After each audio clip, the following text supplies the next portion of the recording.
निम्न थिबा संख्या भितरु केउं संख्याटी 154 रो गुणनियोग।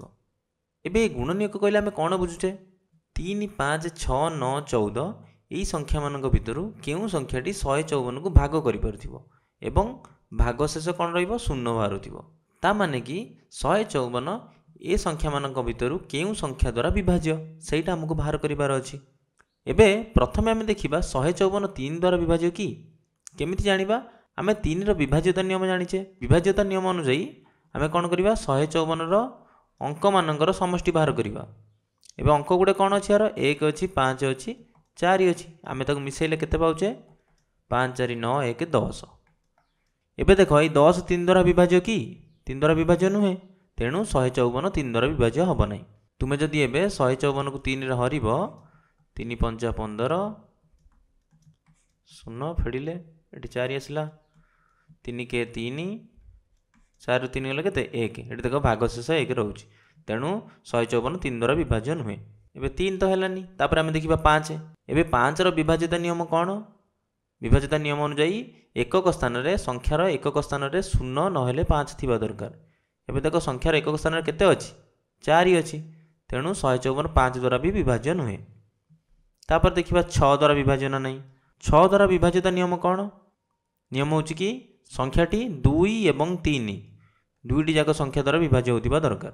एबे देखो 154 2 द्वारा विभाज्य कारण 154 गोटे जुग्म संख्या किंतु 154 3 द्वारा विभाज्य नुहे एटी आमे देखिचे तेणु 154 टी 6 द्वारा भी विभाज्य हबो नाही।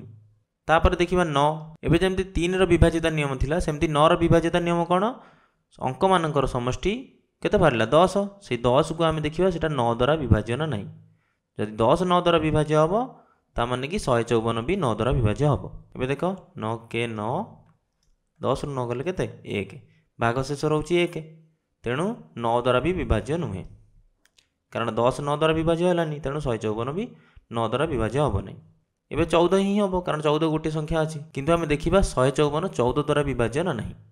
कोन करिबा देखो 154 रे 14 हरिबी 14 रे 1 गुणिले केते 14 एवं 15 रु 14 फेडले 1 एवं ए 4 तळको आसिला 14 रे पुणी 1 गुणिले 14 भाग शेष केते आसुची एटी शून्य आसुची ता माने 154 टा 14 द्वारा विभाज्य तेणु केउ संख्याटी 154 रो गुणनियोग 14 154 रो गोटे गुणनियोग हबो।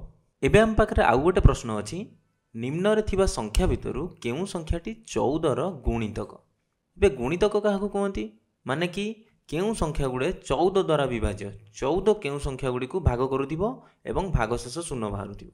एबे हम पाखरे 5टी संख्या अछि एही 5टी संख्या भितरु 14 रो गुणितक केउ संख्या। एबे आमे कोन करि परिबा आमे सब संख्या को 14 रे हरि के देखि परिबा जेउटी भाग शेष शून्य हबो सेही संख्याटी विभाज्य।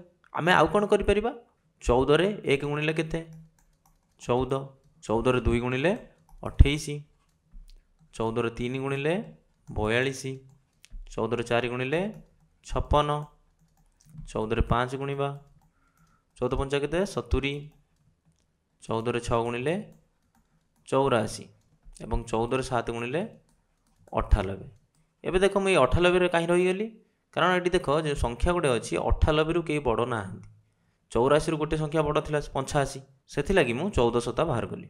एबे एई 14 28 42 56 70 84 98 ये सब कोन ये सब गोटे गोटे गुणितक आम पाखरे जो संख्या देइछि प्रथम संख्या होछि 69 देखो एटी 69 अछि कि देखो एटी 14 चौक केते अछि 56 तापर 14 5 70 अछि 69 नाही तेणु 69 गोटे गुणितक नुहे। 75 भी देखिबो 80 भी देखिबो 85 भी देखिबो ए तीनोटी संख्या भी गुणितक हबो नाही तेणु 70 जेतेबेले देखिबो 14 5 केते 70 एवं 70 ही 14 रो गोटे गुणितक हबो।